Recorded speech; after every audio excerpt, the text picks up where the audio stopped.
how did it actually play out? So I became the head salesperson for the company. Mm-hmm. Then I went to prison because of my drinking for 2 years. Natural next step. Beat somebody up, stole a car. Really? And, well, I didn't really steal the car. I moved it to a different spot, but they called it operating without owner's consent. Sure, Jan. I took his keys and I moved the car, and then I threw his keys on top of a roof. So it happened. Yeah. So anyway, how long was that stint? That was 2 years. Really? Good. Yeah. Lord. Yeah. Now, okay, so now you've opened up a whole nother can of worms there, if you don't mind. Yeah. You said you're open. So I don't lose my job. They actually keep me on. They're like, Mike, don't worry about it. We know you're having a hard time. We're gonna stick with you. So I get out. Crazy. Yeah, I get out of prison, and I buy the company. Okay, that makes no sense. Yeah, it doesn't. Yeah, I'm welcomed back with open arms, and me and a couple of people got together and we bought the company. The owner during that 2-year period of time had commingled his funds between a couple of different companies. A contract came due with one of them, and he couldn't come up with the funds for it. So what he did is he sold all the infrastructure. He sold all the stuff. Yeah. To us, and then we just built from the ashes a completely new ownership group, new name, new everything, basically doing the exact same thing. You see, selling software. Blueberry Muffin says it was GTA in real life. GTA in real life. Yeah. Yeah. And one thing that I never did, I'm so fortunate, Mike, I'm so fortunate, is I never let my drinking interfere with my professional life. People will say to this day, I don't know how he did it, but he did it. You know, I never let it interfere. Isn't that actually a fairly common trait of a lot of alcoholics? You become so good at being an alcoholic, which sounds bizarre. Mm-hmm. I'm a lightweight now. When I was a kid, 21, going to clubs, I could drink a lot. Now, no. You give me 2 drinks, I'm like, okay, that is way too many. I can feel it. Yeah. Other people can feel it. Everybody's so much more attractive than I'm telling you. You are such a pretty person. You're so beautiful. You're all attractive. I'm taking you all home. Yep. That's 2 drinks. I'm already on the road to that. But alcoholics, you're 12 drinks in, and you're still functionally fine. Like you don't. Yeah. There's a point where you think you're fooling everybody and you're not. Yeah. But there's a point though, long after normal people, where you're still fooling us. I Well, see, here's the thing. I absolutely would not have any alcohol in my system when I was about to do any business.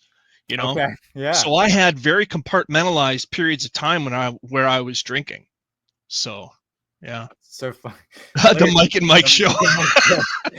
It's so funny. I think isn't there a radio show called the Mike and Mike Show? I think it's already taken. I'm going to go with it, Larry. We're going to go with Mike and Mike Show. There we go.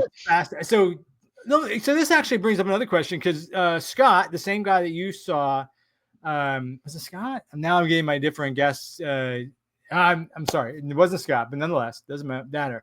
But tell me about. So you're in jail for 2 years, county type of jail, not prison. No, prison. State prison. Mm-hmm. Lord. Okay. So you're in state prison with the people that, chopped off heads and the guy. Yeah, absolutely. Everybody in between, right? Shawshank. Absolutely. Everything that you just said. Absolutely. This is in Missouri or is this in? No, this is in Wisconsin. Wisconsin. Not that it probably makes a difference. I think they're probably all bad. But right. We have to remember that's where each state, a state prison is where people will put. It's where we want the worst people in our society to go. Yeah. I mean, I get it. I'm not opposed to prisons. I get it. I want some people I steal a car, but whatever. But okay. Yeah. But now prisons are obviously we all have our thoughts of prisons, and I don't know if they're necessarily true or not, but we have them. But I don't know that being an atheist and bi is the best image to have in a prison, or was it? I don't know. Tell me. So my bi side never came out. I would hope not. Right? I would think, and I say, I said to myself when I was right. So, and then the other thing is I was always just terrified of STDs. You know, I mean, when I was in the Army, I got to Fort Bragg to do 4 years there, and they have you watch a video about STDs and things like that. Let me tell you what, that put the chills down my spine, and I was so effing careful. And that's fortunately, you know, I always kept myself out of any problems that way. So, but yeah, so it never came up when I was in the joint. Yeah. But being atheist absolutely did. Really? And yep, absolutely, because I would not stand for because everybody finds God when they go to jail. Yeah, very common. When they go to prison. And it just makes me sick. And then these guys say, you know what, God sent me to jail, or God sent me to prison so that I could become closer to him. Okay. And I'm sitting here absolutely mortified because of their crime that got them in there. It's crimes that I will not repeat on your show. You guys can imagine. You're all smart people. You folks can just about imagine. And I think to myself, how twisted could you possibly be to think that a divine? But anyway, I'm just gonna drop it right there because I'm gonna get up in my feelings about it, because I had really strong feelings about it. And we didn't have anything for atheists to be able to, because they count it as a religion. They say, what religion are you? And I say, I'm atheist. And they're like, okay, we'll mark you as atheist. Okay. And that goes under religious preference. And I'm like, but that's not a religious preference. No, it's a weird, you know? It's not uncommon. We get lumped in with a religion, like and some of us, you know, they say, well, it's a religion like bald as a hair color, you know, or off as a TV. Yeah, there you go. You know, exactly. Not really, that's but I understand the need to put it into a bucket, but it's really not. It's the absence of religion, technically, right? We don't believe. Right. And I don't know. And I'm actually, just because this is an aside, it wasn't even where I was going with this question, but just because we just said that.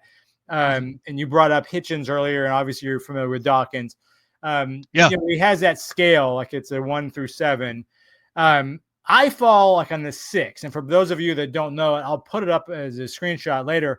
But it's 1 is where you are absolutely 100%, you know, there is a God.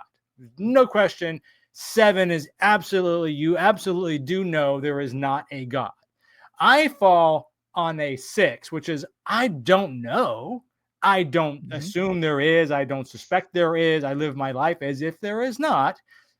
But I can be aware that there's a lot of stuff in this world I don't know. I see no evidence of it. And when I wake up tomorrow, I don't thank anybody. And I'm going to go the rest of my life and probably drop dead one day and never having believed. Unless this person, God, deity, whatever they are, wants to show themselves to me in a way that makes sense to me. And they would know which way it would work for me, because they are, in fact, a God. But where do you fall on that spectrum? So if 1 is here, or 1 is here and 10 is here, I am as close as you could possibly get to 10, because I have no evidence. Yeah.